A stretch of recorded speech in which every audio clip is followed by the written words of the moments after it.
Guarantee ಯೋಜನೆಗಳು ನಮಗೆ ಕೈ ಹಿಡ್ದಿಲ್ಲ ಅಥವಾ ನಮ್ಗೆ ಅದರಿಂದ ಓಟಾಗಿ ಕನ್ವರ್ಟ್ ಆಗಿಲ್ಲ ಅಂದ ತಕ್ಷಣ ಒಂದು ಓಟು ಕ್ಯಾನ್ಸಲ್ ಮಾಡ್ತಕ್ಕಂಥ ಸ್ಥಿತಿಲಿ ನಾವಿಲ್ಲ.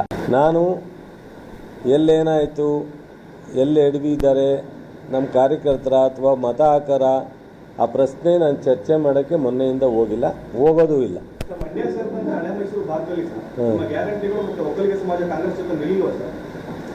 ಈಗ ನಾವು ಕೊಡೋ ಗ್ಯಾರಂಟಿ ಆಗಲಿ ಅಥವಾ ಜನರು ಕೊಡ್ತಕ್ಕಂಥ ಯೋಜನೆ ಆಗಲಿ ಚುನಾವಣೆ ನೋಡ್ಕೊಡಲ್ಲ.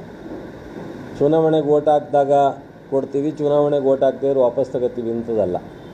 ಇದು ನಮ್ಮ ಸರ್ಕಾರದ ನಮ್ಮ ಪಕ್ಷದ ಒಂದು ತೀರ್ಮಾನ.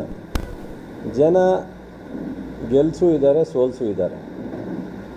ಗೆಲ್ಲಿಸಿದಾಗ ಒಂಥರ, ಸೋಲಿಸಿದಾಗ ಒಂಥರ ತೀರ್ಮಾನವನ್ನು ಕೊಡಲಿಕ್ಕೆ ಆಗಲ್ಲ.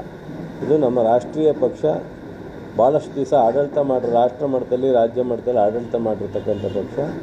ಸೊ ಇದಕ್ಕೆ ನಾವು ಚುನಾವಣೆ ಮತದಾನಕ್ಕೂ ಅದಕ್ಕೂ ಹೋಲಿಕೆ ಮಾಡೋಕ್ಕೆ ಹೋಗಲ್ಲ.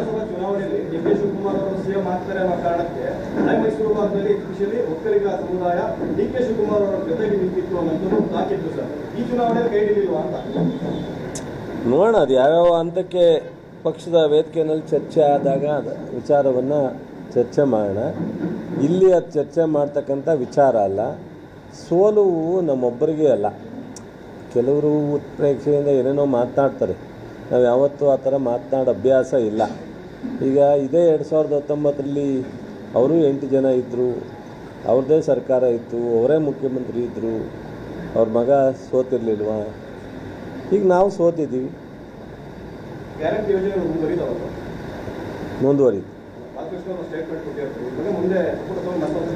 ಸರಿ, ಗ್ಯಾರಂಟಿ ಯೋಜನೆಗಳು ನಮಗೆ ಕೈ ಹಿಡ್ದಿಲ್ಲ ಅಥವಾ ನಮ್ಗೆ ಅದರಿಂದ ಓಟಾಗಿ ಕನ್ವರ್ಟ್ ಆಗಿಲ್ಲ ಅಂದ ತಕ್ಷಣ ಒಂದು ಓಟು ಕ್ಯಾನ್ಸಲ್ ಮಾಡ್ತಕ್ಕಂಥ ಸ್ಥಿತಿಲಿ ನಾವಿಲ್ಲ.